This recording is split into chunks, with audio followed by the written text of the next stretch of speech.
இடுப்பில் இறுக்கிய துண்டை எழிலாய் தோளின் மீது ஏந்த செய்தவர், கூனி கிடந்த வாழ்வையெல்லாம் குழி தோண்டி பிடித்தவர், இத்திராவிட மண்ணை செவ்வனே செதுக்கி சீர் செய்துள்ள சிற்பி எம் பெரியார்.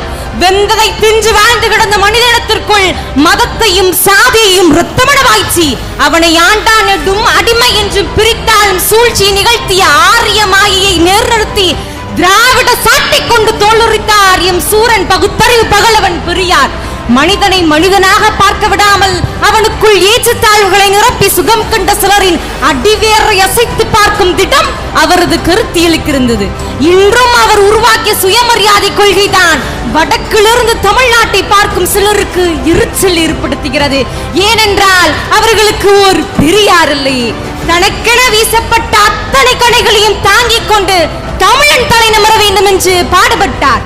கண்மூடி பழக்கமெல்லாம் மண்மூடி போனால் தான் தமிழன் வாழ்வு மலரும் என்று உறக்கச் சொன்னார். சமூக இழிவுகளை துடைக்கும் பணியை தன் தோள் மீது ஏற்றிக்கொண்டு நடந்தார். செம்மையறியா ஆட்டு முந்தையா இருந்த நம்மை தன்மான தடி கொண்டு வைத்த தாடிக்கார மேய்ப்பனவன்.